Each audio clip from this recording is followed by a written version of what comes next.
तो हेलो दोस्तों, आप सभी का स्वागत है हमारे नए यूट्यूब चैनल आईटी प्रिपरेशंस पे। तो आज का हमारा टॉपिक है tech Mahindra dot net full stack interview question with answers. तो कल ही इंटरव्यू हुआ था टेक महिंद्रा का, मेरे एक फ्रेंड का। तो उसने सारे के सारे क्वेश्चंस मुझे हैंड ओवर किए हैं और उसके ही मैं आज टॉपिक का जो इंटरव्यू क्वेश्चंस है वो आज ही मैं आपको देने वाला हूँ विद आंसर्स। तो प्लीज़ चैनल पर बने ही रहिए लास्ट तक, बहुत इंटरेस्टिंग वीडियो है और बहुत इंटरेस्टिंग क्वेश्चंस भी है। तो प्लीज़ लास्ट तक बने और प्लीज़ चैनल को सब्सक्राइब करें ताकि मैं ऐसे ही आपकी हेल्प कर सकूं और जिसकी भी ज़रूरत है उसकी हेल्प कर सकूं। ठीक है, क्योंकि हमेशा मुझे अपडेट रहना पड़ता है और हमेशा फ्रेंड्स से कनेक्ट रहना पड़ता है। कोई भी इंटरव्यू देता है तो उससे मैं क्वेश्चंस ले सकूं और मेरे लिंक कनेक्शन में भी मैं कनेक्ट रहता हूँ और हमेशा मुझे एक नया नया कुछ अपडेट मिलते रहते हैं। तो प्लीज़ चैनल को सब्सक्राइब करें ताकि ऐसे ही वीडियोज़ मैं आपके लिए लेता आता रहूँ हमेशा के लिए। ठीक है, तो आज का हमारा जो टेक महिंद्रा का इंटरव्यू है 6 सितंबर 2025 का और इसका जो ड्यूरेशन था 1 आवर था। तो उसने सारे क्वेश्चंस दिए हैं और मैंने पहले ही बोल दिया था उसको कि क्वेश्चंस लिस्ट तैयार रखना, मुझे लगेंगे ऐसा करके। तो उसने सारे क्वेश्चन दिए हैं। तो ऐसे ही बहुत सारे क्वेश्चंस मैं आगे भी लेते आता रहूंगा। ठीक है, तो प्लीज स्टार्ट करते हैं अभी। चलो, tech Mahindra dot net full stack interview question with answers. तो आप क्वेश्चंस की लिस्ट देख सकते हो अभी। C Sharp .NET Core, ASP .NET Core Microservices, Front End, React and Angular, Database, EF Core and Coding Round। ठीक है, मैंने सेम वैसा ही बनाया जिसने मुझे दिया है, वैसे के वैसे क्वेश्चंस, सिर्फ मैंने पार्ट्स में डिवाइड कर दिए हैं सारे क्वेश्चंस। ठीक है, तो उसमें आप देख सकते हो कि कोडिंग के 3 क्वेश्चन पूछे गए थे। ठीक है, और डेटाबेस रिलेटेड और एंटिटी फ्रेमवर्क को रिलेटेड 3 क्वेश्चंस और एसपी डॉट नेट कोर और एंगुलर के रिलेटेड देख सकते हो कि टोटल 60-70 क्वेश्चन पूछे गए थे। ठीक है, तो आज हम स्टार्ट करेंगे first C sharp dot net course से। तो आप स्क्रीनशॉट भी निकाल सकते हो और मैं ड्यूरेशन भी दे दूंगा हर एक क्वेश्चन के, तो आप डायरेक्टली उस पर जंप कर सकते हो अगर कोई कुछ क्वेश्चन लंबा होता है मुझसे तो एक्सप्लेन करने में, तो आप डायरेक्टली उस क्वेश्चन पे जंप कर सकते हो। तो मैं आपको पहले ही बता देता हूँ कि मैं ज़्यादा तो वीडियोस एडिट नहीं करता, इतना टाइम नहीं रहता मेरे पास।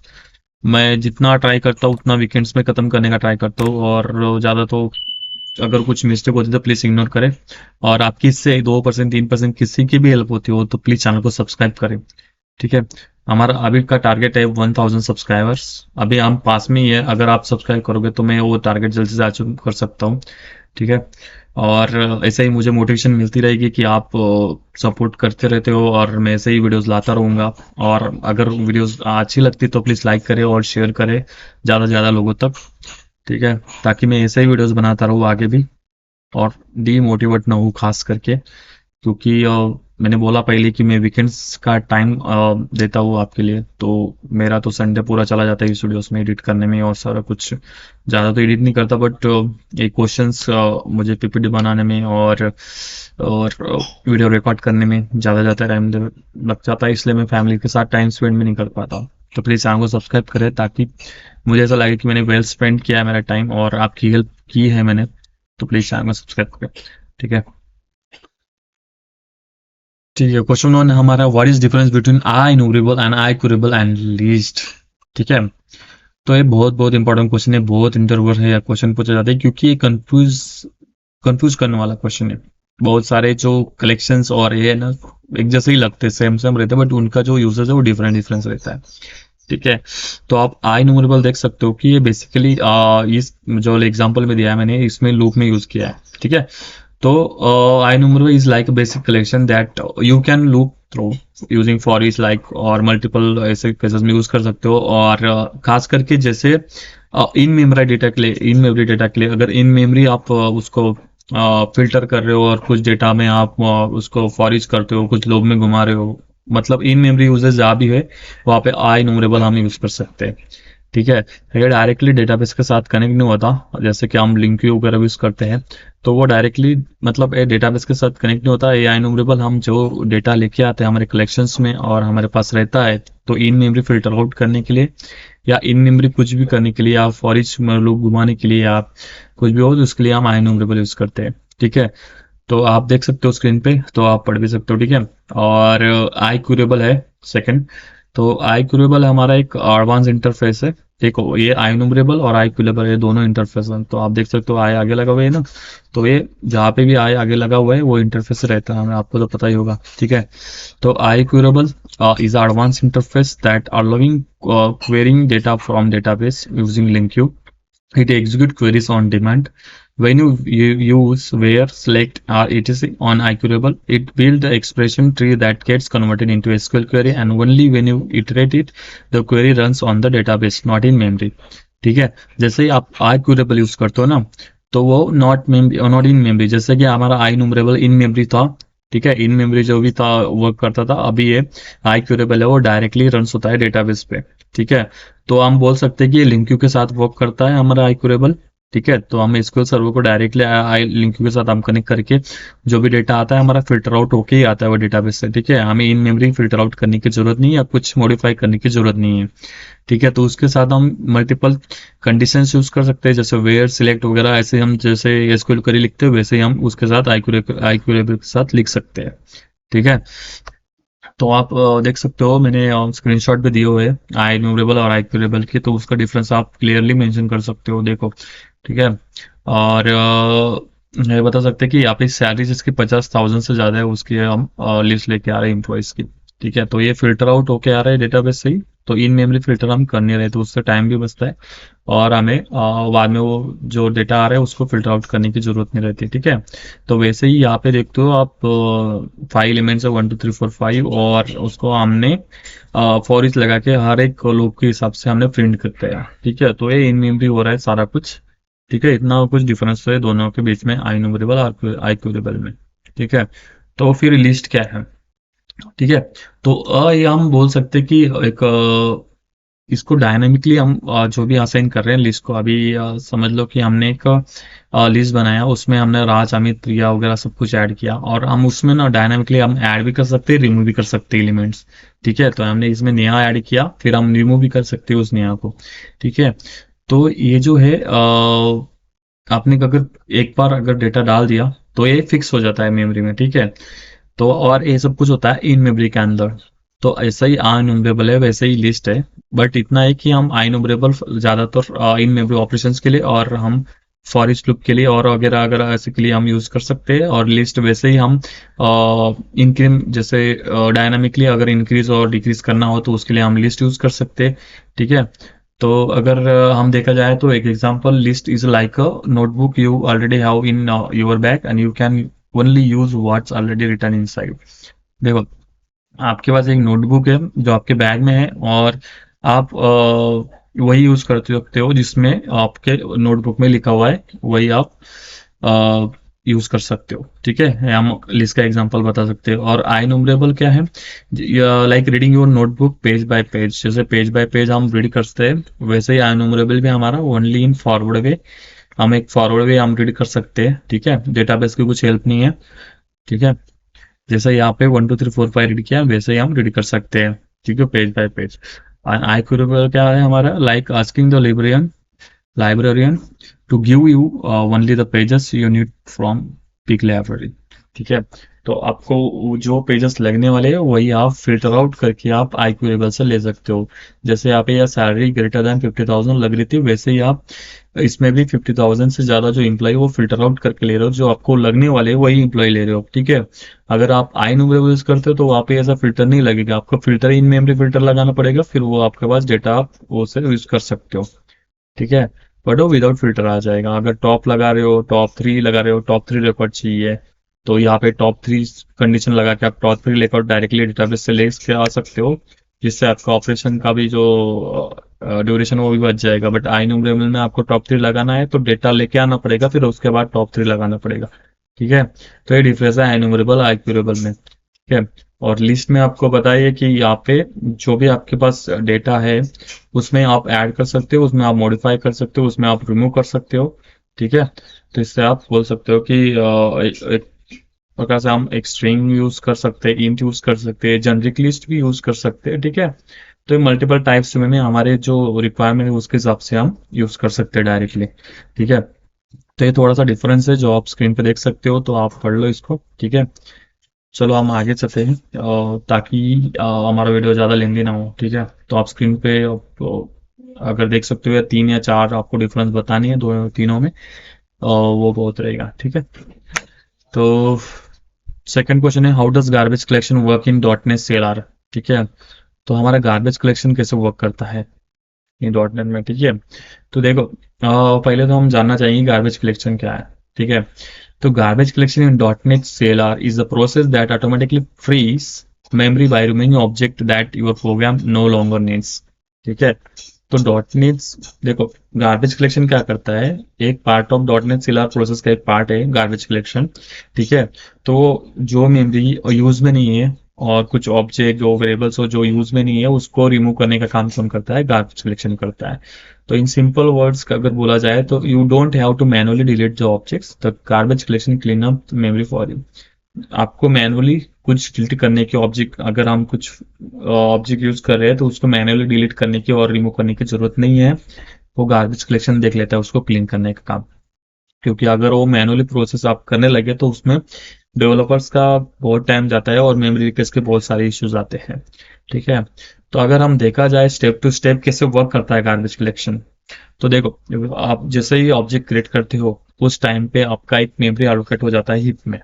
ठीक है, तो देखो यहाँ पे एक पर्सन का एक ऑब्जेक्ट बना हुआ है, person P equal to new person. ऐसे ही जैसे आपने एक क्रिएट किया वैसे ही हमारा एक हीप में एक आपका मेमोरी बन गया। ठीक है, तो CLR क्या करता है, उस रेफरेंस को हमेशा ट्रैक करता रहता है। ठीक है, कि आपने जो ऑब्जेक्ट बनाया है वो करेंटली यूज में है या नहीं है, ये सब कुछ ट्रैक करता रहता है। ठीक है, तो जैसे ही अगर आपका जो ऑब्जेक्ट क्रिएट किया हुआ है आपने, वो चेक करता है कि आप करेंटली यूज कर रहे हो या नहीं है, सिर्फ अपने सिर्फ डिक्लेयर करके रख दिया person P equal to new person और अपने पर्सन में कुछ ऐड नहीं किया, कुछ ऑब्जेक्ट असाइन नहीं किया और यूजिंग में नहीं है, तो कम वो ट्रैक करता रहता है हमेशा कि आपके पास वो अभी डेटा में आपका जो ऑब्जेक्ट है वो यूज कर रहे हो कि नहीं ऐसे। ठीक है, तो जैसे ही आपका ऑब्जेक्ट यूज में नहीं आता वो रिमूव कर देता है उस ऑब्जेक्ट को। ठीक है, तो वैसे ही हमारा जो मेमोरी और जो लीकेज का प्रॉब्लम है वो कम कर देता है हमारा गार्बेज कलेक्शन। तो यहाँ पे 3 जनरेशन में हमारा गार्बेज कलेक्शन चलता है, जनरेशन 0, जनरेशन 1, जनरेशन 2। ठीक है, तो जनरेशन 0 वाला होता है जो न्यूली क्रिएटेड ऑब्जेक्ट रहते हैं ना शॉर्ट लाइव वाले, तो वो हमारे जनरेशन 0 में होते हैं। ये तो ज्यादा से ज्यादा स्कोप वेरिएबल ही रहते हैं हमारे, जो फंक्शन के अंदर अगर कुछ हम वेरिएबल डिक्लेयर करते हैं वो स्कोप खत्म होने के बाद, जो फंक्शन खत्म होने के बाद, कॉल खत्म होने के बाद जो ऑब्जेक्ट क्रिएटेड होते हैं वो ऑटोमेटिकली डिलीट हो जाते हैं। जैसे कि हमारे इंट वगैरह जो डिक्लेयर करते हैं, हम स्ट्रिंग वगैरह डिक्लेयर करते हैं तो उसको क्लीन करने का काम हमारा जनरेशन 0 करता है। ठीक है, जैसे ही जनरेशन 1 में आते हैं तो ये जो मीडियम टर्म वाले जो ऑब्जेक्ट रहते हैं, जो मीडियम लेवल पे यूज होते हैं हमारे जो ऑब्जेक्ट रहते हैं, उसको क्लीन करने का हम जनरेशन 1 में आ जाते हैं। देखो जनरेशन 0 में अगर कुछ शॉर्ट लिव ऑब्जेक्ट क्रिएटेड है तो वो क्लियर हो जाते हैं, बट वो यूज में है उसको क्या करता है जनरेशन 0 से उठा के जनरेशन 1 में डाल देता है। ठीक है, और जनरेशन 1 में भी अगर वो ऑब्जेक्ट यूज हो रहा है, अभी भी स्टिल यूज हो रहा है बहुत टाइम से, तो वो जनरेशन 2 में डाल देता है, तो वो लॉन्ग लिव जो ऑब्जेक्ट होता है जनरेशन 2 में आ गए। ठीक है, तो जनरेशन 2 में, और ये जो गार्बेज कलेक्शन का जो कॉल रहता है वो जनरेशन 0 में कंटिन्यूअसली कॉल होता रहता है, उसका कुछ फिक्स टाइम नहीं रहता, अगर 3 सेकंड 4 सेकंड ऐसे कंटिन्यूअसली कॉल हो जाता रहता है, उसका एक फिक्स टाइम नहीं है कि कभी भी कॉल हो सकता है। ठीक है, और आप फोर्सफुली कॉल करना है तो जीसी डॉट कलेक्ट करके आप कॉल कर सकते हो। ठीक है, तो और जनरेशन 1 में उससे कम कॉल होता है। ठीक है, जनरेशन 0 में अगर 10 कॉल होते हैं तो जनरेशन 1 में 5 कॉल होंगे, और फिर जनरेशन 2 में 2 या 1 कॉल होगा। ठीक है, तो लॉन्ग लाइफ ऑब्जेक्ट के लिए, तो उसकी वजह से क्या होता है कि आपका जो मशीन का काम है, जो गार्बेज कलेक्शन का काम है वो कम रहता है, और उसको पता है कि शॉर्ट लाइफ ऑब्जेक्ट है वो क्लियर करना है जनरेशन 2 में, फिर बार बार जाता नहीं, वो चेक नहीं करता रहता वो ऑब्जेक्ट के लिए। ठीक है, तो 2 बार हिट मारता है, जनरेशन 0 को 10 बार हिट मारता है, जनरेशन 1 को 5 बार मारता है। तो ये एक लेवल की है कि ताकि हमारा जो सिस्टम है और डॉट नेट जो एप्लीकेशन है वो हमारा फास्ट होता रहे और हमारी मेमोरी लीकेज की प्रॉब्लम जल्दी जल्दी से निकल सके। ठीक है, वाई इंपॉर्टेंट क्यों होता है जनरेशन हमारा garbage collection, most object local variable temporary object die quickly. ठीक है, जो लोकल वेरिएबल्स होते हैं टेम्पररी ऑब्जेक्ट रहते हैं वो जल्दी खत्म हो जाते हैं, उसका यूज खत्म हो जाता है, तो वो खाली पीली पड़े होते हैं, तो उसको क्लीन करने का हम गार्बेज कलेक्शन करता है। जिससे check generation 0 first so it's don't does not waste time scanning long live object again and again. देखो मैंने वही बोला, लॉन्ग लाइव ऑब्जेक्ट में वो जाता नहीं है चेक करने के हमेशा। ठीक है, तो 1 मिनट, मैं अभी यार देखो एग्जांपल अगर बताए, अगर आपके पास एक डस्टबिन है रूम में, ठीक है, उसको हम हीप मेमोरी हम डिसाइड करते हैं कि वो डस्टबिन हमारे हीप मेमोरी है, ठीक है। तो उसमें हमने कुछ पेपर्स डाले, तो जो हमारे यूज में है या कुछ यूज में भी नहीं, उस सारे पेपर्स डाल दिए, ठीक है। और वैसे ही हमारी बिन फुल होती है, तो गार्बेज कलेक्शन आता है, जो कचरे वाला है वो आता है, और जो यूजलेस पेपर है उसको लाइक निकाल के फेंक देता है, ठीक है, और निकाल के कर देता है, और जो यूजलेस रहते हैं उसको कुछ ऑर्गेनाइज वे से रख देता है अपने पास, ठीक है, वो अच्छे काम के लिए वो बाद में यूज कर सकता है ऐसा करके, ठीक है। तो ऐसे ही हम एग्जांपल बता सकते हैं, डजन मेमोरी हमारी एक मेमोरी है, और उसमें जो यूज वाले पेपर से हमने यूज कर लिए, और जो अनयूज है उसको निकाल कर फेंक दिया, मतलब उसको ऑब्जेक्ट क्लीन कर दिया, ठीक है। तो और इम्पोर्टेंट पॉइंट्स हम अगर देखा है इंटरव्यू से, तो इसमें कुछ पॉइंट्स हम बता सकते हैं कि GC runs automatically but you can force it using GC dot collect, ठीक है। मैंने बोला कि जीसी डॉट कलेक्ट भी हम चला सकते हैं, बट ये रिकमेंडेड नहीं रहता, क्योंकि अच्छी प्रैक्टिस नहीं है कि हम जीसी डॉट कलेक्ट यूज करें, ठीक है। बहुत कम टाइम में ऐसा है कि हम मैनुअली उसको यूज करते हैं गार्बेज कलेक्शन को रन करने का, बट ये अच्छा तरीका नहीं है, ठीक है। तो उसको ऑटोमेटिकली ही रन होने दो, ठीक है। It works on manage if only, not unmanaged resources, ठीक है। जो हमारे पास अनमैनेज रिसोर्सेज जो सेलर मैनेज नहीं करता वो वाले कोड, ठीक है। तो वो वाले कोड डॉट कलेक्शन जो गार्बेज कलेक्शन वो उसको क्लीन नहीं करता, उसको क्यों क्लीन करता है, उसको आई डिस्पोजेबल जो हम यूज करते हैं डिस्पोज मेथड, वो क्लीन करने का काम डिस्पोज मेथड करता है, ठीक है। तो गार्बेज कलेक्टर हमारा सिर्फ मैनेज, जो डॉट नेट सीलर के अंदर जो आता है ना, वही कोड को वो क्लीन करने का काम करता है, वही रिसोर्सेस वो रिमूव करने का काम करता है। अनमैनेज रिसोर्सेस कैसे, फाइल हैंडल, डेटाबेस कनेक्शन हो गया, ठीक है। तो ऐसे तरीके जो डेटा रहते हैं, डेटा सोर्सेज रहते हैं, उसको क्लीन करने का काम हमारा कलेक्शन नहीं करता, ठीक है। तो हम अगर बताए डेफिनेशन, तो dot net garbage collection automatically manage memory by freeing object that are no longer reference. It works in generation 0 1 2 to optimize the performance, collecting short life object more frequently. The GC compact memory to reduce fragments and runs automatically, so developer don't need manually release the memory, ठीक है। तो वो हो गया हमारा garbage collection की definition. तो अगर देखा जाए हमारी जो मेमोरी रहती है डॉट नेट की, वो मैनेज और अनमैनेज मेमोरी दोनों रहती है ना, उसकी जो टोटल मेमोरी रहती है ना, वो उसको हम टोटल मेमोरी बोल सकते हैं, मैनेज और अनमैनेज का, ठीक है। अगर अनमैनेज में ज्यादा से ज्यादा मेमोरी का लीकेज प्रॉब्लम होता है, जैसे कि हमने कुछ कनेक्शन बनाया, फाइल कनेक्शन बनाए, और हमने उसको क्लीन नहीं किया, तो उसकी वजह से क्या होता है कि हमारे मेमोरी लीकेज होता है, ठीक है। खाली फुकट हम मतलब कुछ कनेक्शन ओपन करके रखे, ओपन ही है, उसकी यूज नहीं हो रही है, बस खाली यूज मतलब ओपन करके रखा है, तो उसकी वजह से क्या होता है कि हमारा जो मेमोरी लीकेज का इशू है ज्यादा हो जाता है, ठीक है। तो उसको क्लोज करने का काम हम डिस्पोज पे रखते हैं, ठीक है। तो क्वेश्चन थोड़े हमारा, what are async await and how do they improve the performance, ठीक है। देखो असिंक और अवेट, हम ज्यादा तो ये जो वर्ड है ना, हम असिंक्रोनस के लिए यूज करते हैं, ठीक है। तो आपको असिंक्रोनस और सिंक्रोनस की डिफिनेशन पता ही होगी, हमने बहुत सारे इंटरव्यूज में जो पीछे जो क्वेश्चंस बनाए तो उसमें हमने कवर किए थे, ठीक है।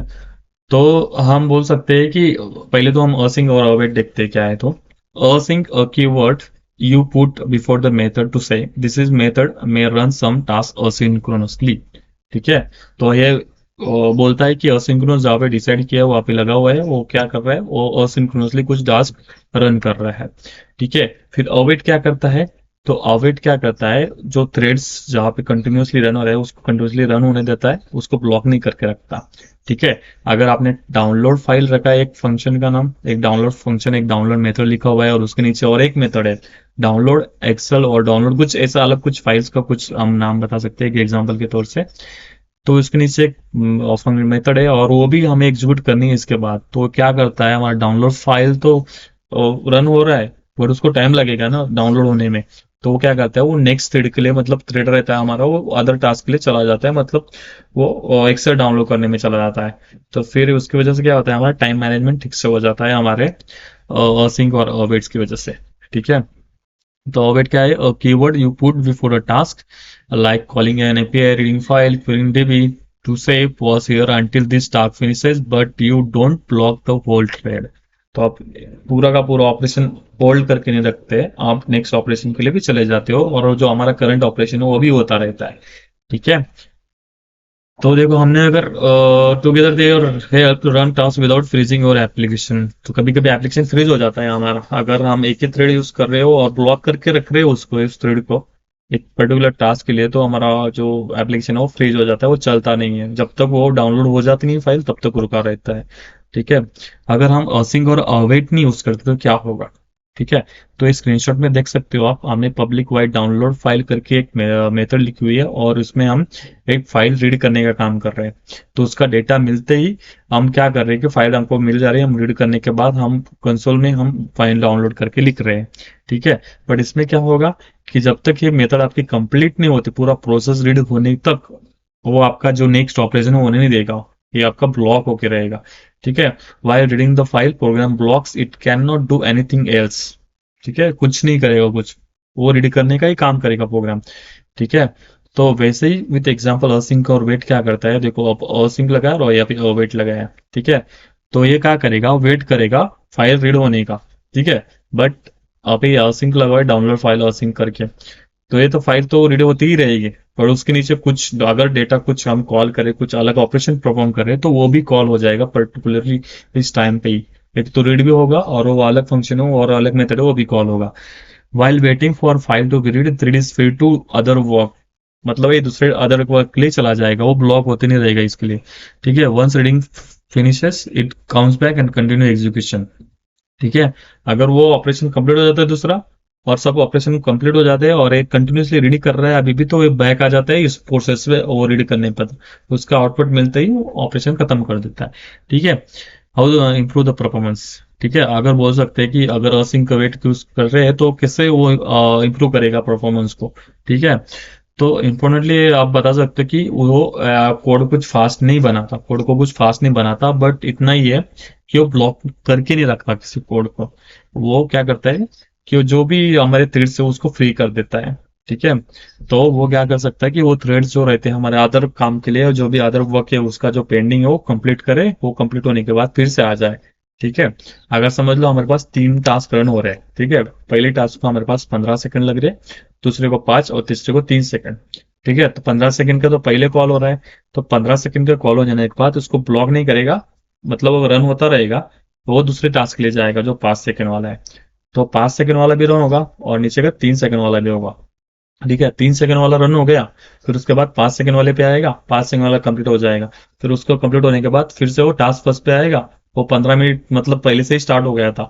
तो पहले इसका जो 5 सेकंड था और पहले का 3 सेकंड था, 3 और 5 उसका एवरेज निकाल लो, और फिर फर्स्ट टास्क पे आने के बाद उसको अगर 15 सेकंड लग रहे तो वो टास्क को समझ लो कि अराउंड 8 और 9 सेकंड लग सकते हैं पूरे तीनों टास्क रन होने में। ठीक है। तो ये आप देख सकते हो। और रियल लाइफ एनालॉजी अगर देखा जाए, रियल लाइफ एग्जांपल, तो you stand in long Q waiting for food. ठीक है। आप एक क्यू में खड़े हो, वेट कर रहे हो फूड के लिए। ठीक है। बट आप तब तक फूड नहीं ले सकते हो, तब तक आपका आगे वाला जाके फूड ना ले, क्योंकि आप लाइन में लगे हो, क्यू में हो। ठीक है। तो उसको हम बोल सकते हैं कि विदाउट अर्सिंग वेट काम कर रहा है, कुछ असिंक्रोनस नहीं है, जब तक वो आगे वाला नहीं जाएगा तब तक आपको खाना नहीं मिलेगा। वैसे ही अगर असिंक अवेट के साथ जाए, तो आप एक फूड का एक आपने ऑर्डर दे दिया। ठीक है। और आपने अदर टास्क के लिए आप कुछ भी काम कर रहे हो, लैपटॉप के साथ प्ले कर रहे हो, वर्क कर रहे हो, कुछ भी करो, और जब आपका ऑर्डर हो जाएगा वेटर आपको कॉल करेगी, आपका ऑर्डर रेडी है, आप लेके आ सकते हो। तो इसमें क्या हुआ कि आपने प्ले कर लिया, टॉक कर लिया, वर्क कर लिया, आपका जो बचा हुआ काम था वो सारा कर लिया, फिर आपको वेटर का कॉल आया और आपका ऑर्डर रेडी, ऐसा करके आप मतलब आपने अदर टास्क भी किया और आपका काम भी हो गया। ठीक है। इससे क्या होता है कि आपने बाकी के जो बचे हुए काम थे वो पूरे किए और साथ में आपका ऑर्डर भी कंप्लीट हो गया। बट उधर विदाउट अर्सिंग कवर्ड के साथ जाते तो उसमें टाइम भी लगता, आप अदर टास्क भी नहीं कर सकते थे, क्योंकि अगर क्यू से निकल जाते तो अदर दूसरा कुछ क्यू में लग जाता है और वो आपका उससे ज्यादा आपका टाइम भी बढ़ जाता है। ठीक है। तो हम अर्सिंग कवर्ड इसको बोल सकते हैं। ठीक है। What is difference between control base and control in web API? ठीक है। तो कंट्रोल बेस और कंट्रोलर। ठीक है। तो हमने कंट्रोलर देखा हुआ है, हम पर्टिकुलर एमवीसी एप्लीकेशन में जो हम कंट्रोलर यूज करते हैं, और जो कंट्रोलर बेस है हमारा जो वेब एपीआई है ना, तो वेब एपीआई में हम कंट्रोलर बेस यूज करते हैं। तो आपने वेब एपीआई क्रिएट करते समय जो कंट्रोलर हम क्रिएट करते हैं उसमें देखा होगा कि आपने एपीआई क्रिएट करते ही जो एमटी वाला एपीआई क्रिएट करते हैं उसमें कंट्रोलर बेस वो इनहेरिट होके आता है हमारे एपीआई के आगे के नाम के साथ। ठीक है। तो उसमें बाय डिफॉल्ट जो फीचर्स होते हैं, okay, not found, bad request created, ऐसे फीचर्स वो प्रोवाइड करता है कंट्रोलर बेस। ठीक है। और मॉडल स्टेट वैलिडेशन, कुछ इंटरनल जो वैलिडेशन रहते हैं मॉडल स्टेट वाले, वो प्रोवाइड करके देता है, access to request response route data. But वो जो सपोर्ट नहीं करता, वो क्या सपोर्ट नहीं करता, व्यू, व्यू बैक, अनव्यू डेटा, टेम डेटा, वो सपोर्ट नहीं करता जो कंट्रोलर बेस है। ठीक है। वैसे ही जो कंट्रोलर है वो हमारा इनहेरिट होता है कंट्रोल बेस से। तो इनहेरिट हो रहा है मतलब इसके भी सारे प्रॉपर्टीज कंट्रोलर के अंदर भी होंगे। ठीक है। तो एक कंट्रोलर के अंदर वो सारी प्रॉपर्टीज इसके भी होंगे, और जो खुद की एक्स्ट्रा प्रॉपर्टीज हो वो भी होगी। ठीक है। Add extra features for MVC with views. ठीक है। View like return HTML, partial view, return partial page, ViewData, ViewBag, TempData, pass data to views, ये सारे एक्स्ट्रा फीचर्स और प्लस ये फीचर्स, दोनों फीचर्स मिला के हमारे कंट्रोलर में आ जाएंगे। तो ये दोनों डिफरेंस है कि एक एपीआई के अंदर यूज हो रहा है, और एक हमारा एमएस एप्लीकेशन, जो भी हम एमएस जो एप्लीकेशन बना रहे हैं उसके अंदर हो रहा है। ठीक है। तो हम अगर देखा जाए तो कंट्रोलर, कंट्रोलर बेस और ऑब्जेक्ट, ये हमारा एक इनहेरिटेंस बोल सकते हैं कि कंट्रोलर बेस हमारा ऑब्जेक्ट से इनहेरिट हो रहा है और कंट्रोलर हमारा कंट्रोल बेस इनहेरिट कर रहा है। तो एक हमारा ये हो गया। ठीक है। तो अगर हम देखें कंट्रोल बेस का एग्जांपल देखिए, तो ये क्या कर रहे हैं, हमारा एक जेसन रिप्लाई, जेसन रिस्पॉन्स दे रहा है हमारा एक। ठीक है। हम एपीआई के अंदर यूज कर रहे हैं। ठीक है। वैसे ही हमारा एक कंट्रोलर है, हमने वो कंट्रोलर बनाया है, उसमें हम व्यू, जो व्यू है हम वो रिटर्न कर रहे हैं। तो हमारा एमएससी विथ व्यूज हो गया, हमारा ये वेबी पे हो गया। ठीक है। तो ये देख सकते हो कि इनहेरिट कंट्रोलर बेस कर रहा है और इनहेरिट हमारे कंट्रोलर कर रहा है। ठीक है। तो हम अगर डेफिनेशन देखें, controller base is use in SP dot net के और web API and provides method like okay and bad request created, बोल सकते हैं, टू रिटर्न एचटीटीपी रिस्पॉन्स। ठीक है।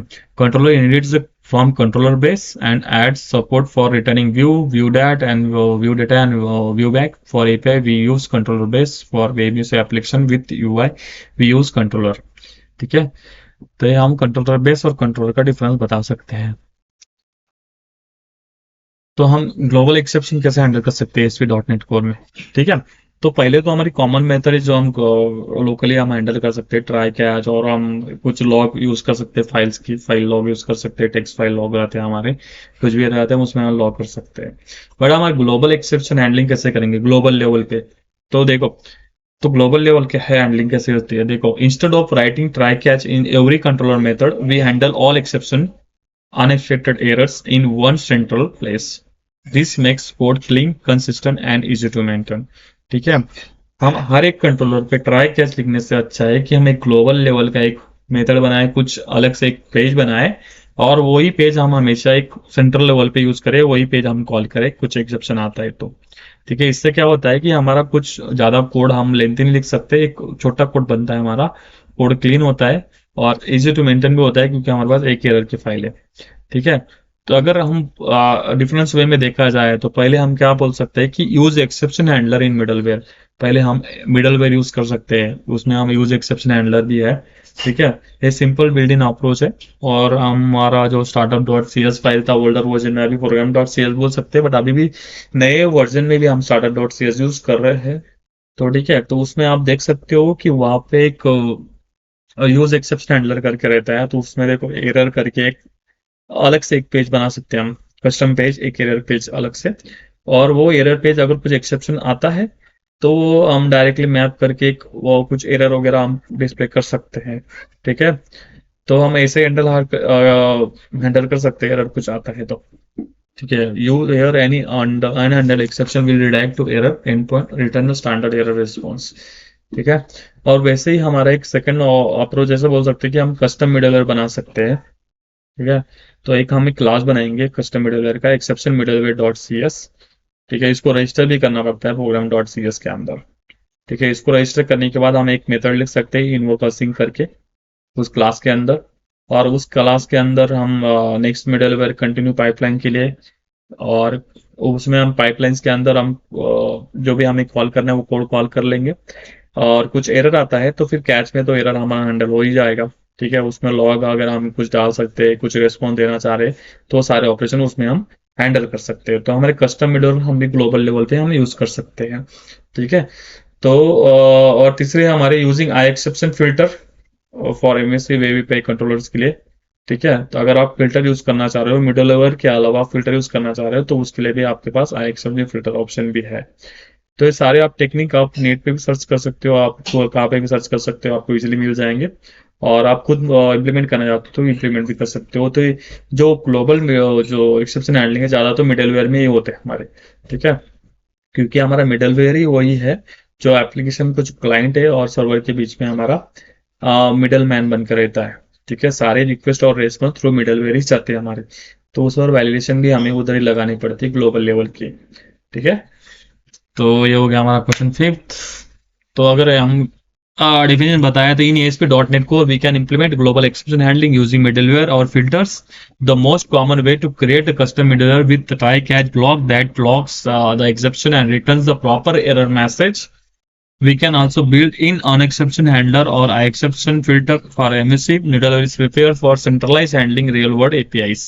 ठीक है, यहाँ पे ट्राई कैच का जिक्र क्यों कर रहा हूँ, यहाँ पे देखो ट्राई कैच लिखा हुआ है ना कस्टम मिडलवेयर के अंदर, तो वो बोल रहे हैं वो try catch with custom middleware. ठीक है, तो आप डेफिनेशन भी देख सकते हो। और यहाँ पे आप अगर बोला जाए कि ग्लोबल एक्सेप्शन हैंडल कैसे करो तो आप एक पॉइंट में ऐसे बोल सकते हो कि मिडलवेयर थ्रू भी कर सकते हो। अगर ये नाम नहीं आता तो आपको यूज एक्सेप्शन हैंडलर याद नहीं आ रहा है, अगर कस्टम मिडलवेयर याद नहीं आ रहा है, तो आप बोल सकते हो कि आप मिडलवेयर थ्रू हैंडल कर सकते हो। उसमें आप एक कस्टम एरर पेज बना सकते हो, एक एरर पेज बना सकते हो, एक एरर कंट्रोलर बना सकते हो, और वो एरर पेज हमेशा हम कॉल करेंगे कुछ एक्सेप्शन आता है तो।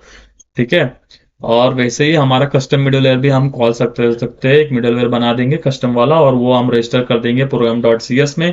और हम वो मिडलवेयर के अंदर एक जो कस्टम मिडलवेयर है वो डिक्लेयर कर देंगे। ठीक है, तो ऐसे हम कर सकते हैं। So what are the best practices for inter-service communication and resilience to circuit breaker, retro policies and POLI? ठीक है, तो देखो inter service communication in micro service when multiple services like order service, payment service, inventory service talk to each other we need reliable communication. देखो जहाँ पे multiple services एक दूसरे के साथ कनेक्ट होती है, जैसे एक दूसरे के साथ सर्विसेज शेयर करती है, तो उस टाइम पे हमें कुछ रिलायबल कम्युनिकेशन की जरूरत होती है। ठीक है, तो उसमें टू मेन कन्वेज रहते हैं, एक तो सिंक्रोनस और असिंक्रोनस। ठीक है, तो सिंक्रोनस में हम रियल टाइम रिक्वेस्ट रेस्पॉन्स देख सकते हैं, एचटीटीपी, जीआरपीसी। और सिंक्रोनस में इवेंट ड्रिवन हो सकते हैं, message broker like rabbit MQ, Kafka होगी, एचओ सर्विस बस हो गए।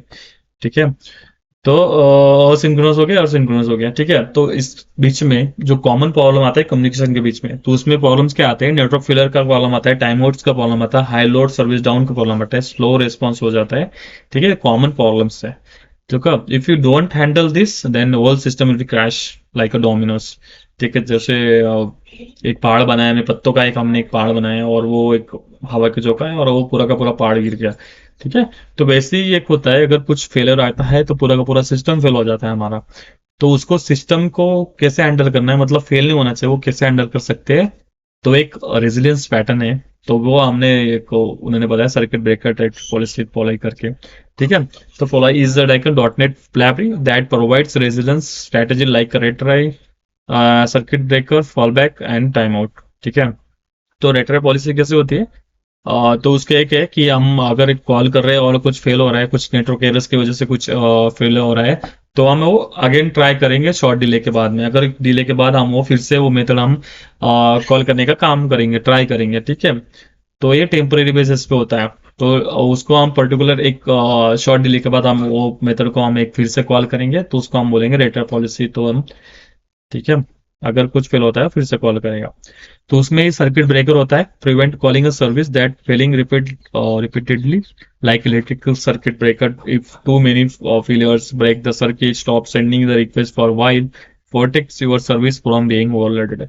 ठीक है, तो इसमें क्या करते हैं कि हम जो हमारी कुछ सर्विस जो फेल होने का काम कर रही है, रिपीटेडली फेल हो रही है।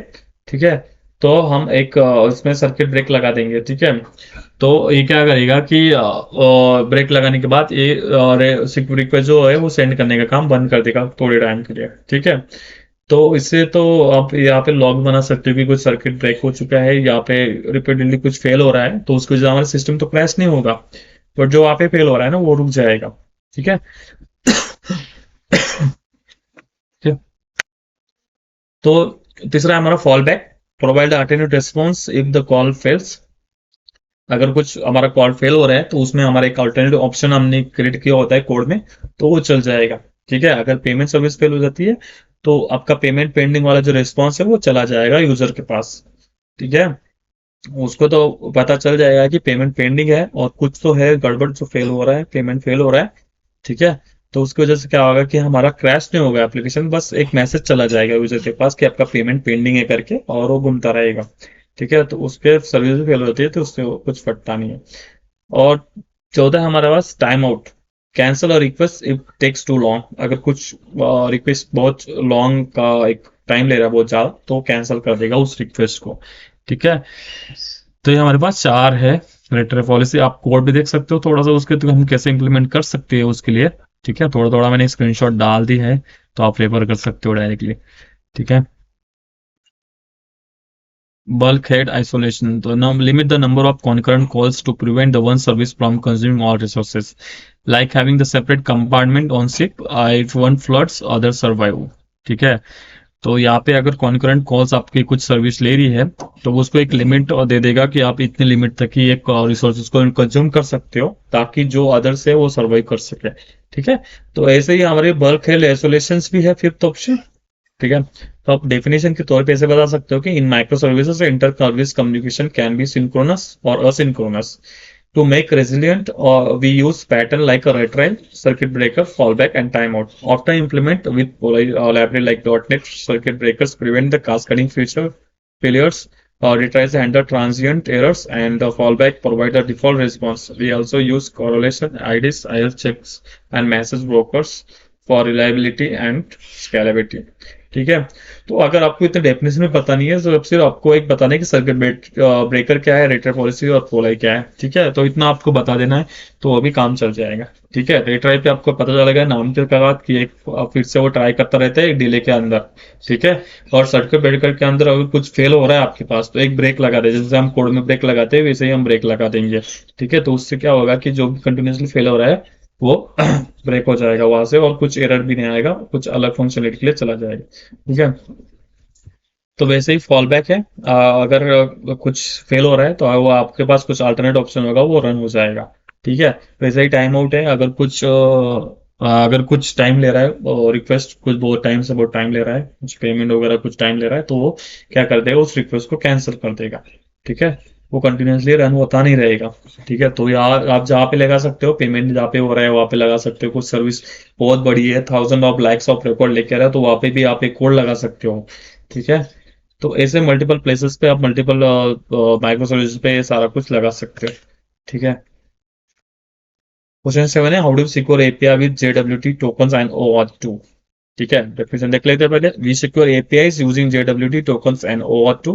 In JWT, server issues signed a token containing claims like user ID and role, and client sends with this token authorized reader with each request. The API validates the token before processing. OAuth is a broader authorization framework that issues token like often JWTs through the providers like Google or Azure AD. Together, they provide stateless, secure, scalable authorization for APIs. तो ये आप screenshot देख रहे हो, top 30 पे interview question answer, ये जो मैंने इंटरव्यूज का प्रिपरेशन के लिए मैंने एक क्वेश्चन सेट बनाया था टॉप 30 वाला, तो उसमें आपको JWT और ऑथ वाला क्वेश्चन मिल जाएगा। बट मैं आपको शॉर्टली बता देता हूँ कि JWT और ऑथ क्या है। ठीक है, तो हम JWT को बोल सकते हैं जेसन वेब टोकन। ठीक है, तो वो एक टोकन हैंडल करता है। हम जैसे ही यूजर नेम पासवर्ड डालते हैं या कुछ हम लॉग इन करते हैं, तो लॉग इन के साथ हमारे जो क्रीडेंशियल जो रहते हैं वो सर्वर पे जाते हैं। ठीक है, तो सर्वर हमें एक टोकन बना के देता है, इंक्रिप्टेड टोकन बना के देता है।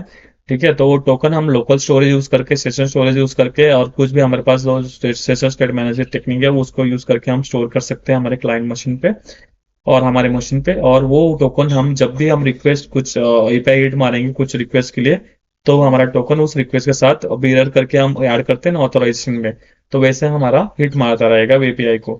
तो उसको एपीआई को पता चलता रहेगा कि ये ऑथोराइज पर्सन है, ऑथेंटिकेटेड पर्सन है, तो इसको हम रिसोर्सेज असाइन कर सकते हैं। ठीक है, तो ऐसे हम JWT टोकन यूज कर सकते हैं। तो JWT के टोकन के साथ हम उसको एक्सपायर भी कर सकते हैं JWT टोकन को, ठीक है। बट एक्सपायर अगर कर रहे हो तो उसके साथ जरूरी है कि हम एक रिफ्रेश टोकन लेके जाए। जैसे हमारा टोकन बन रहा है तो उसके साथ हम रिफ्रेश टोकन लेके जाए। जब भी हमारा टोकन एक्सपायर होने लगेगा हम वो रिफ्रेश टोकन API को भेज देंगे, तो रिफ्रेश टोकन के साथ हमारा एक नया JWT टोकन बन के आएगा, ठीक है। तो हमारे वो 3 पार्ट में हमारे JWT टोकन हमारा डिवाइड होता है, ठीक है। हीडर, सिग्नेचर, ठीक है, पेलोड वगैरह करके। तो ये 3 पार्ट में डिवाइड होता है, ठीक है। वैसे ही हमारा OAuth क्या होता है, हमने देखा होगा कौन सा भी एप्लीकेशन हम चला रहे हैं तो उसमें हम साइन इन विद गूगल और साइन इन विद फेसबुक आता है, ठीक है। तो वैसे ही साइन इन विद गूगल की है हमने, तो वो गूगल को एक नोटिफिकेशन जाती है कि कोई साइन इन कर रहा है। अगर आपने गूगल लॉग इन किया है तो आपको डायरेक्टली वो क्या करता है, वो एप्लीकेशन एक टोकन भेज देता है उस ऐप वाले एप्लीकेशन पे जहाँ पे आप साइन इन विद गूगल कर रहे हो, ठीक है। अगर आप लॉग इन नहीं हो तो आपको ये वो जीमेल आपको लॉग इन करनी पड़ेगी, फिर उसके बाद वो टोकन जनरेट होता है, फिर वो टोकन आपके उस एप्लीकेशन पे भेजता है जहां से आप साइन इन विद गूगल कर रहे हो। तो उस टोकन को भेजने के बाद वो टोकन वहां पे वैलिड हो जाता है और वो एप्लीकेशन आपको इजीली लॉग इन दे देता है। तो इसमें क्या होता है, आप साइन इन विद गूगल करें तो आपको कोई क्रेडेंशियल, आपका कोई पासवर्ड, कोई यूजर नेम आपको उस एप्लीकेशन को जाता नहीं है। वो सिर्फ टोकन भेजता है, ठीक है। गूगल सिर्फ टोकन भेजता है, तो इससे क्या होता है कि आपको प्राइवेसी और आपकी सिक्योरिटी मेंटेन होती है, ठीक है। तो ठीक है, तो ऐसे सिक्योर करता है आपका API JWT टोकन। तो JWT आपका अनऑथराइज का यूजर को एक्सेस नहीं देते था, ठीक है। क्वेश्चन 8 है हमारे पास, ये हमारा रिएक्ट का क्वेश्चन है। तो what is difference between function class component in React, ठीक है। तो एक मिनट, गड़बड़ हो चुकी है यहाँ पे,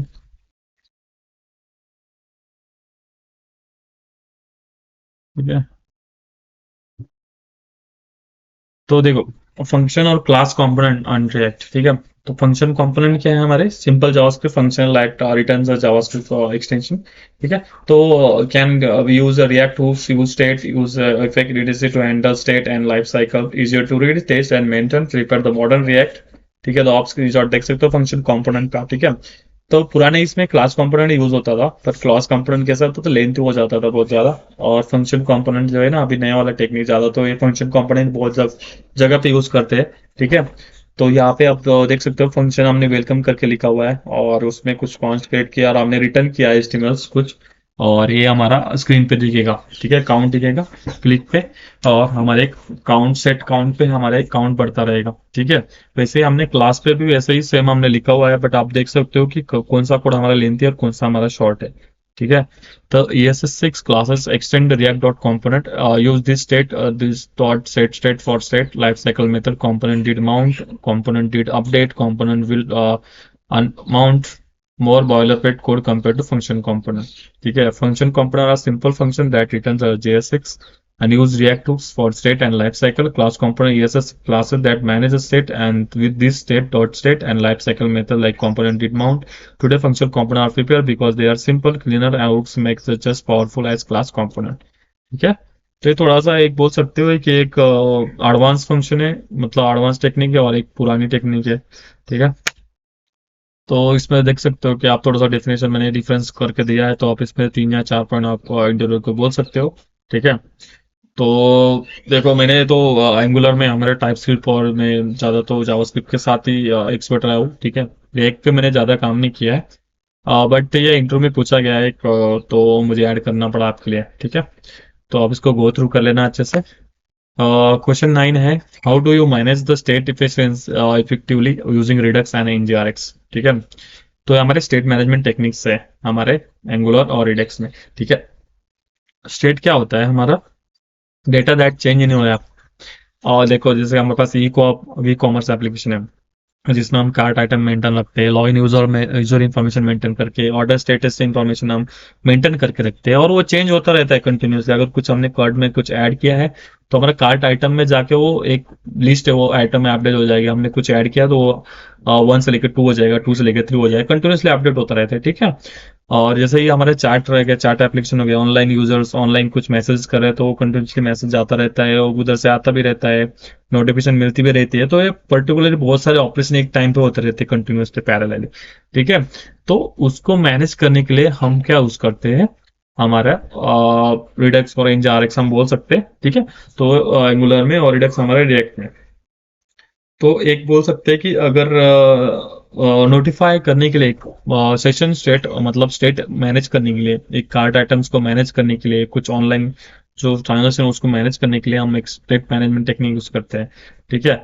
अगर हम विदाउट रिडक्स और इंजरक्स जाए तो imagine how the multiple components header cart product list add item card must update header must an update if a component manage its own state messy confusing bug prone। ठीक है। अगर हम Redux और Nginx use नहीं कर रहे तो उसके लिए क्या होगा कि हमें मल्टीपल कंपोनेंट्स बनाने पड़ेंगे हमारे एप्लीकेशन के अंदर। तो एक एप्लीकेशन हमारा हीडर का काम देखेगा, एक एप्लीकेशन हमारा एक कंपोनेंट हमारा कार्ड का काम देखेगा, एक हमारा प्रोडक्ट का काम देखेगा और एक हमारा कुछ लिस्ट का काम देखेगा। ठीक है। तो मल्टीपल कंपोनेंट्स हमें क्रिएट करने पड़ेंगे हर एक ऑपरेशन के लिए। ठीक है। तो हमारा जो स्टेट जो हमें एक प्रोडक्ट लिस्ट ऐड करे तो उसके लिए हमारा कार्ड मस्ट अपडेट होगा कि हम अगर कुछ प्रोडक्ट ऐड करें तो हमारा कार्ड अपडेट होगा। कार्ड अपडेट होगा तो हमारा हेडर भी अपडेट होगा। ठीक है। और हमारी जो पेमेंट है वो भी अपडेट होगी, सारा कुछ अपडेट होगा। ठीक है। तो हम स्टेट मैनेज कैसे कर सकते हैं रिडक्स और इंजरेक्स से हम इजीली उसको मैनेज कर सकते हैं, इजीली हम अपडेट कर सकते हैं without using the extra code और without using the extra component. ठीक है।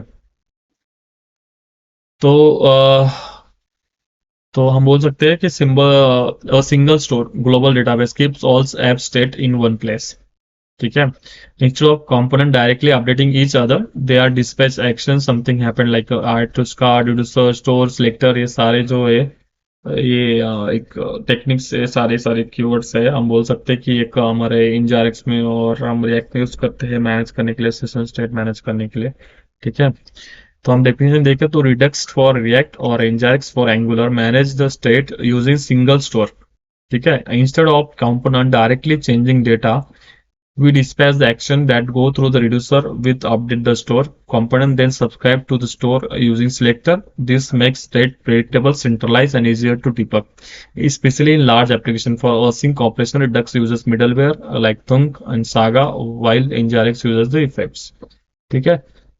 तो ये हम बता सकते हैं मैनेज स्टेट्स कैसे कर सकते हैं इफेक्टिवली Nginx और Redux में। ठीक है। इसको आपको डिटेल में देखना है क्योंकि हम तो डेफिनेशन के तौर पे अगर आपका आधे घंटा का इंटरव्यू और आपको ये पूछा जाए तो आपको इंजॉरेक्स और डेस्क के रिलेटेड कुछ इन्फॉर्मेशन पता होनी चाहिए। थोड़ी सी भी हो मतलब आप एक्चुअली 5 मिनट तक तो बता सकते हो, ऐसा तो इन्फॉर्मेशन चाहिए हमारे पास। ठीक है। What is the best way to pass data between parent to child component. तो बेस्ट वे हम डेटा कैसे पास कर सकते हैं पेरेंट टू चाइल्ड। ठीक है। अगर आपको एंगुलर के रिलेटेड जो क्वेश्चन जानना है कि पेरेंट टू चाइल्ड और चाइल्ड टू पेरेंट डेटा किससे भेजते हैं तो ये साला हमारा जो एंगुलर इंटरव्यू क्वेश्चन आंसर मैंने एक इंटरव्यू सेट बनाया था तो उसमें आप जाके देख सकते हो। मैं और डिस्क्रिप्शन में इसकी लिंक डाल दूंगा। ठीक है। जो भी हमने ऐड किया है, जो भी हमने थंबनेल ऐड किया है उसके में जो इंटरव्यू जो लिंक है वो डाल दूंगा, तो आप डायरेक्टली उस पर जाके आप क्लिक करके आप डायरेक्टली उधर जा सकते हो। ठीक है। तो देखो आपको पेरेंट टू चाइल्ड अगर डेटा भेजना है तो यहाँ पे रिएक्ट में हम प्रॉप्स यूज करते हैं और एंगुलर में हम डायरेक्ट इनपुट यूज करते हैं। ठीक है। वैसे ही हम चाइल्ड टू पेरेंट भेज रहे हैं तो हम एंगुलर में आउटपुट और विथ एविएंट एमिटर यूज कर सकते हैं और हमारा रिएक्ट में हमारा कॉल बैक यूज कर सकते हैं। ठीक है। वैसे ही अनरिलेटेड कंपोनेंट हो direct parent to child based पे हम रिएक्ट में कॉम्प्लेक्स एपीआई रिडक्स और एंगुलर में सर्विसेज भी और सब्जेक्ट यूज कर सकते हैं और एनजारिक्स भी यूज कर सकते हैं। ठीक है। तो देखो वैसे हम सर्विसेज भी यूज करते हैं मोस्टली हम कंपोनेंट टू कंपोनेंट कनेक्ट करने के लिए, बट मोस्टली केसेस में पेरेंट टू चाइल्ड अगर चाइल्ड टू पेरेंट सेट करना है तो इनपुट और आउटपुट डेकोरेटर यूज कर सकते हैं। वैसे बहुत सारी टेक्निक्स है और एंगुलर में भी तो हम वो भी यूज कर सकते हैं। ठीक है। तो हमारी डेफिनेशन है the best way to pass data between parent to child is through the props in React and input in Angular for parent to child communication. For child to parent we use callback function in React and an output with event emitter in Angular. If components are not directly related, we use state management solution like context API and Redux in React and service and the Angular। ठीक है। तो हमारे coding question आ गया write the query to find second highest salary from employee table. ठीक है। तो हमें सेकंड हाईएस्ट सैलरी हमें निकालनी है। ठीक है। तो ये वाला जो इंटरव्यू सेट बनाया मैंने most asked SQL coding questions में, तो इसमें वो आपको क्वेश्चन मिल जाएगा, उसके मैं आपको लिंक डाल दूंगा। ठीक है। तो बहुत सारे जो इंटरव्यू क्वेश्चन है आपको हमारे इंटरव्यू जो सेट मैंने बनाया हुआ है उसमें आपको बहुत सारे क्वेश्चंस मिल जाएंगे। बहुत सारे रिपीटेड होते हैं इसलिए मैं ज्यादा तो मैं अभी वो उस क्वेश्चंस को बनाता नहीं हूँ क्योंकि मेरा अपना जो वीडियो रहता है वो लंबा हो जाता है। तो इसको वजह से मैं लिंक डाल देता हूँ, उस पर डायरेक्टली आप जंप करके आप वो देख सकते हो, तो इसमें सारे के सारे एज को रिलेटेड जो क्वेश्चन है आपको मिल जाएंगे, तो आप वो डायरेक्टली रेफर कर सकते हो। ठीक है। तो हमारा नेक्स्ट क्वेश्चन है, how to transaction work in SQL server, how does IF core entity framework core manage them. ठीक है। तो आपको ट्रांजेक्शन पता ही होगा एसक्यूएल के अंदर, तो उसमें हम ऑटोमेसिटी, कंसिस्टेंसी, आइसोलेशन और ड्यूरेबिलिटी हम देख सकते हैं। ऑटोमेसिटी पे अगर हम जाने उसके रिलेटेड, तो इसमें हम बोल सकते हैं कि अगर पूरा का पूरा ऑपरेशन, पूरा का पूरा ट्रांजेक्शन होता है तो ठीक, अगर नहीं होता, अगर एक ही ऑपरेशन हो रहा है दूसरा वाला सेट नहीं हो रहा है, तो वो पूरा रोल बैक कर देगा। ठीक है। तो यहाँ पे देख सकते हो कि आपका एक पहला स्टेटमेंट चल गया अपडेट वाला, बट सेकंड स्टेटमेंट तो चला नहीं आपका, वो सेकंड स्टेटमेंट फेल हो गया। तो क्या करेगा, जो पहला वाला स्टेटमेंट चला था उसको भी रोल बैक कर देगा। ठीक है। अगर दोनों स्टेटमेंट चलते हैं तो फिर बाद में वो कमिट हो जाएगा। तो ये बोल रहा है कि ट्रांजेक्शन मस्ट एग्जीक्यूट फुल्ली और not at all, if any step fails the whole transaction is roll back, if second update fails the first one is roll back too. ठीक है, ये हमारा होता है ऑटोमेसिटी। ठीक है। ऑल और नथिंग। कंसिस्टेंसी हो गया हमारी वैलिड स्टेट। ठीक है। After a transaction the database must stay valid for all rules constraint and trigger. ठीक है। तो ये हमारा एक रूल प्रोवाइड करके देता है डेटाबेस को। ठीक है। अगर आपका डेटा कुछ निगेटिव है, ठीक है, तो बैलेंस के अंदर जो आपने बोला कि अपने पास आपका बैलेंस हो नेगेटिव नहीं होना चाहिए, अगर नेगेटिव होता है तो फिर वो ट्रांजेक्शन क्या हो जाएगा, फेल हो जाएगा। उसको रेस्पॉन्स जो होता है आपका जो बैलेंस है वो पॉजिटिव होना चाहिए। ठीक है। देखो आपके अकाउंट वन में 5 से 500 है, अकाउंट टू में 100 है, और ट्रांसफर किया हमने 200। ठीक है। तो आप आपके ट्रांजेक्शन करने के बाद 200 आपके इसमें आ गए, अकाउंट वन में 300 आ गए। ठीक है। मतलब अपने अकाउंट वन से हमने अकाउंट टू में पैसे ट्रांसफर किए। ठीक है। तो अकाउंट वन में हमारे 300 हो जाएगा, माइनस हो जाएगा, और अकाउंट टू के अंदर हमारा प्लस हो जाएगा। ठीक है। तो ऐसे हमारा हम कंसिस्टेंसी बोल सकते हैं, अगर इसमें से अगर कुछ गड़बड़ होती है कैलकुलेशंस में तो हमारा वो पूरा फेल हो जाएगा। ठीक है। तो ऐसे हमने रूल्स वगैरह लगाए रहते हैं, तो कंसिस्टेंसी होना चाहिए हमारे जो पेमेंट्स वगैरह सिस्टम में सारा कुछ। तो आइसोलेशन में क्या होता है, अगर मल्टीपल्स हमारे ट्रांजेक्शन चल रहे हैं तो वो एक दूसरे को अफेक्ट ना करे। ठीक है। इस ट्रांजेक्शन वो अलग अलग चले। ठीक है। अगर एक टाइम पे दो लोग ट्रांजेक्शन कर रहे हैं तो उसका जो ऑपरेशन वो अलग हो, हमारा ऑपरेशन वो अलग हो। ठीक है। एक दूसरे के साथ हमारा इंटरफेस ना हो, तो नो इंटरफेरेंस होगा हमारा आइसोलेशन। तो ड्यूरेबिलिटी हो गया हमारी परमानेंट। अगर one transaction is committed the changes permanently even if the system crashes, तो हमारा अगर सिस्टम में कुछ ट्रांजेक्शन कमिटेड होता है तो वो परमानेंटली चेंजेस सेव हो जाएंगे। अगर कुछ क्रैश भी होता है तो वो कुछ अनरोल नहीं होगा, मतलब रोल बैक नहीं होगा, और मतलब अगर कुछ चेंजेस होते हैं और कुछ कमिटेड होता है तो वो हमारे लॉग भी हो जाएंगे। ठीक है। If you transfer the money the server crashes after commit the database can cover the committed changes from the log. ठीक है। तो एक बार कमिट हुआ तो पूरा चेंजेस कमिट हो जाएगा। ठीक है। आपका सिस्टम क्रैश भी होता है तो पूरा का पूरा कमिट हो जाएगा। ठीक है। वो आधे से नहीं कटेगा। ठीक है। उसको हम ड्यूरेबिलिटी बोल सकते हैं। ठीक है। तो ये डेफिनेशन है, तो आप ये पढ़ सकते हो। ठीक है। तो देखो, तो एंटिटी फ्रेमवर्क कोर किसे मैनेज करता है, ट्रांजैक्शन। ठीक है। तो आपने यूनिट ऑफ वर्क का जो आपने पढ़ा होगा, यूनिट ऑफ वर्क नाम का ही सुना होगा आपने। तो हम यूनिट ऑफ वर्क यूज करते हैं एंटिटी कोर में। अगर कुछ फेल होता है, हमारा कुछ मेथड हमारा इनकम्प्लीट होता है, तो वो सेव नहीं करता है चेंजेस और रोल बैक कर देता है। ठीक है। तो यहाँ पे आप देख सकते हो कि यहाँ पे सेव डॉट चेंजेस करके एक ट्रांजेक्शन सेव करने के लिए हमने लिखा हुआ है। तो यहाँ पे हमने यूजर का एक यूजर्स का हमने यूजर ऐड किया, हमने ऑर्डर का हमने ऑर्डर ऐड किया, फिर वो चेंजेस हमने सेव कर रहे हैं नीचे। ठीक है। तो each save changes in a entity from core runs inside a transaction automatically. If all changes succeed, it commits. If something fails, it rolls back. ठीक है। तो ये हो गया हमारा। और एक है हमारा ये एग्जांपल, तो यहाँ पे देख सकते हो कि हम ऐड कर रहे हैं फिर उसके बाद सेव कर रहे हैं, हम ऐड कर रहे हैं उसके बाद सेव कर रहे हैं, और ट्रांजेक्शन कमिट, तो ये यहाँ पे पूरा का पूरा कमिट हो जाएगा। ठीक है। यहाँ पे गोइंग का रिकॉर्ड, यहाँ पे प्रोडक्ट का नेम और यूजर का नेम सब सेव हो जाएगा। अगर कुछ फेल होता है ट्राई में तो वो पूरा का पूरा ट्रांजेक्शन जो बना हुआ है, अगर यूजर्स का भी रिकॉर्ड ऐड हुआ है तो उसको भी रोल बैक कर देगा, क्योंकि हमारा जो ऑर्डर्स का रिकॉर्ड है फेल हो गया है। तो इसको बोल सकते हैं हम यूनिट ऑफ वर्क। अगर कुछ भी फेल होता है तो फिर वो पूरा का पूरा फेल हो जाएगा। ठीक है। तो ऐसे मैनेज कर सकते हैं हम एंटिटी फॉर्म ऑफ कोर में। ठीक है। आपने डेफिनेशन में लिखा है तो आप ऐसे भी बता सकते हैं। तो what is difference between lazy loading and eager loading in entity framework core? ठीक है, तो यहाँ पे हम लोडिंग बोल सकते हैं कि तीन टाइप में हमारे थ्री में लोड हमारा डेटा लोड होता है, एक lazy loading, eager loading and explicit loading. ठीक है, तो यहाँ पे हमारी बात हमारी लेजी लोडिंग और ईगर लोडिंग हो रही है। ठीक है, तो लेजी लोडिंग जो होता है, जो हम लोड करना चाह रहे हैं वही लोड होगा। ठीक है, related data is loaded only when access. ठीक है, useful if you don't always need related data. ठीक है, लेजी लोडिंग होता है, अगर देखो यहाँ पे स्टूडेंट का है तो हम स्टूडेंट का रिकॉर्ड ही लेके आ रहे हैं, कोर्स का रिकॉर्ड नहीं लेके आ रहे। तो वैसे ही हम कोर्स का रिकॉर्ड लेके आ रहे हैं, स्टूडेंट का रिकॉर्ड नहीं लेके आ रहे। ठीक है, दो क्वेरी हमारी बन रही है यहाँ पे अलग अलग हिसाब में। ठीक है, तो हम इसको बोल सकते हैं लेजी लोडिंग, जो आपको चाहिए वही लोड हो रहा है, बाकी कुछ लोड नहीं हो रहा है। वैसे ही हमारी एगर लोडिंग है, तो इसमें जो रिलेटेड डेटा है, जो भी हमारे स्टूडेंट का सारा रिलेटेड डेटा है वो सारा का सारा इसमें आ जाएगा, कोर्सेज रिलेटेड हम इंक्लूड कर रहे हैं वो आ जाएगा सारा का सारा रिकॉर्ड। ठीक है, तो हम लेजर लोडिंग का अगर एग्जांपल बताएं, dashboard where you usually show just student info and course only when user click view courses. तो आपने टैब देखे होंगे कि वहां पे अगर स्टूडेंट इन्फो चाहिए, स्टूडेंट इन्फो पे क्लिक करो, स्टूडेंट इन्फो के रिकॉर्ड आएंगे। अगर आप व्यू कोर्सेस पे करोगे तो व्यू कोर्सेस के सारे रिकॉर्ड आएंगे। तो ये क्या होगा कि वो दोनों इंडिपेंडेंटली लोड हो रहे हैं, दोनों के दोनों अलग अलग से। तो इससे क्या हो रहा है, जो आपको जो उसकी जरूरत है वही लोड हो रहा है, फालतू की अलग इन्फॉर्मेशन हमारी लोड नहीं हो रही है। ठीक है, अगर एगर लोडिंग में बता जाए तो report page where you always need student info and their courses. ठीक है, तो हम एक एगर लोडिंग में बोल सकते हैं कि हमारा एक रिपोर्ट पेज है, उसमें हमें दोनों की इंफॉर्मेशन चाहिए होती है, स्टूडेंट और कोर्सेज की, तो वहां पे हम एगर लोडिंग यूज कर सकते हैं। ठीक है, तो हमारा क्वेश्चन 14 है, write the C sharp code, find the first non repeating character in string. तो हमें ऐसा कैरेक्टर निकालना है जो ज्यादा तो रिपीटेड नहीं है, मतलब एक ही टाइम है उसके बाद नहीं है।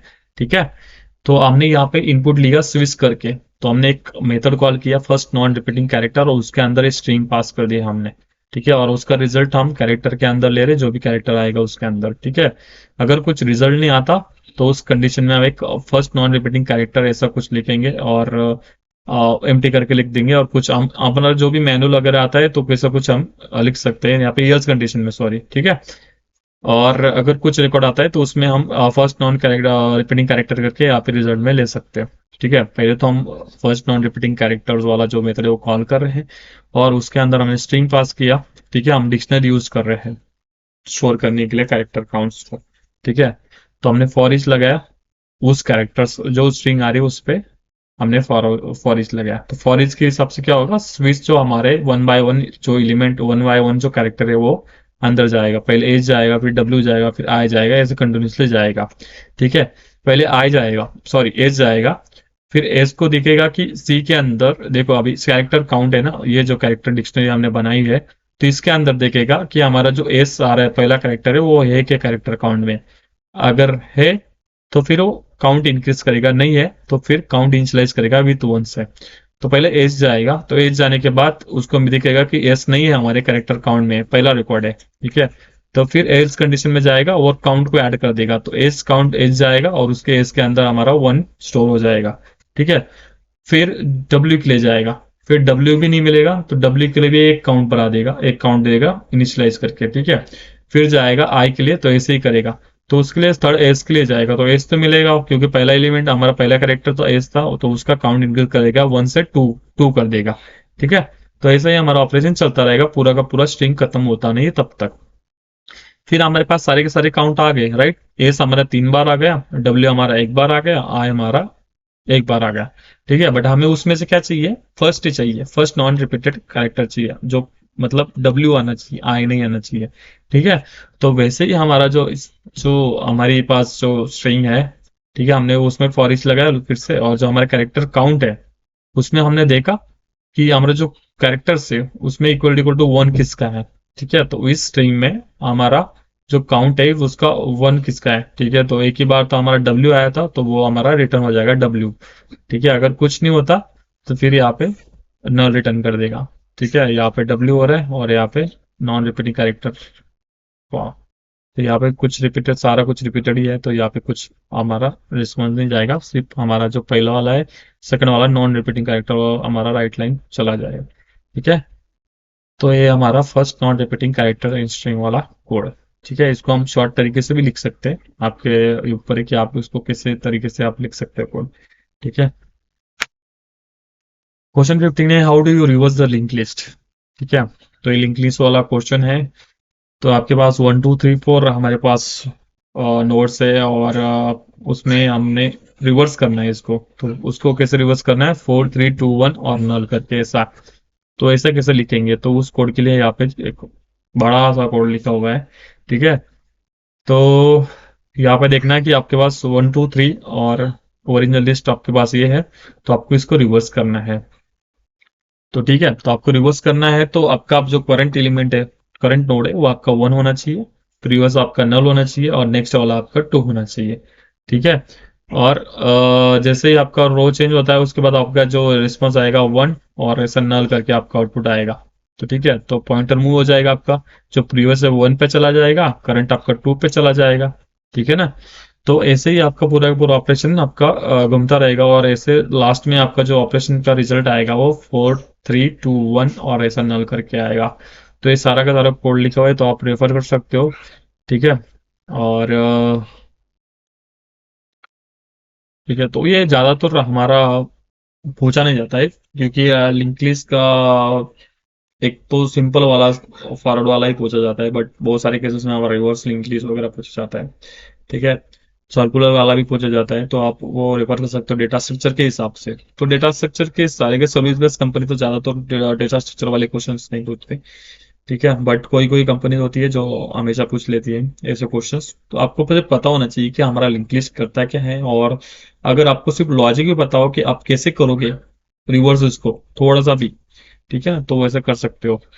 ठीक है, तो ये रिवर्स लिस्ट वाला ये वाला फंक्शंस भी आप अगर लिख के दे दोगे ना उसको, तो वो भी चल जाएगा। ठीक है, तो चलो देखते हैं आगे।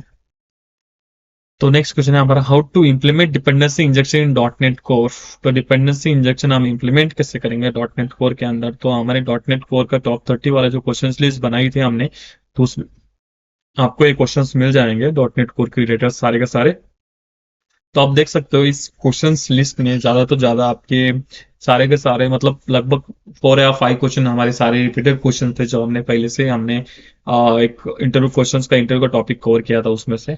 तो सारे क्वेश्चंस लगभग रिपीटेड होते हैं इंटरव्यूज के हिसाब से। तो प्लीज चैनल को सब्सक्राइब करें, ताकि आगे अगर मैं क्वेश्चंस लिस्ट लेके आऊँ, तो आपको उसमें से अगर कुछ क्वेश्चन पूछा जाए तो आपको उससे हेल्प हो। ठीक है, तो और दूसरों को भी हेल्प हो, तो प्लीज चैनल को सब्सक्राइब करें और शेयर करें दूसरों के साथ। ठीक है, thank you for watching and subscribe our channel. ठीक है, तो बहुत सारे क्वेश्चन तो मैंने पूरे के पूरा कंप्लीट नहीं किए, और थोड़ा बहुत देख लिया, क्योंकि क्वेश्चन में मतलब वीडियो ज्यादा में लंबा नहीं खींचना चाहता था। तो आप को क्वेश्चन चाहिए था, और जिसको भी थोड़ा एक्सप्लेनेशन चाहिए था उसको एक्सप्लेन कर दिया मैंने। और आप भी इसको तो होके सर्च कर सकते हो, आरएनडी कर सकते हो उस क्वेश्चंस पे, और अपने तरीके से कुछ अलग से यूनिक आंसर बना के आप इंटरव्यू को बोल सकते हो। ठीक है, तो इंटरव्यू हमेशा देखता है कि आप यूनिकली कैसे रिस्पॉन्स देती है। ठीक हो इंटरव्यू को, क्योंकि एक दूसरा एम्प्लॉई है वो कॉमन तरीके से आंसर दे रहा है, एक थ्योरेटिकली आंसर दे रहा है जो कहीं पे भी लिखा हुआ है वैसा, और आप कुछ अलग तरीके से आप यूनिक वे आप उस क्वेश्चन को डिफाइन कर रहे हो, कुछ बता रहे हो इंटरव्यूअर को, तो वो अलग इंप्रेशन क्रिएट करते हैं। ठीक है, प्लीज चैनल को सब्सक्राइब करें और कीप सपोर्टिंग। ठीक है, 1% भी अगर हेल्प हो रही है उस वीडियो से, तो प्लीज चैनल को सब्सक्राइब करें। Thank you for watching and subscribe. Bye.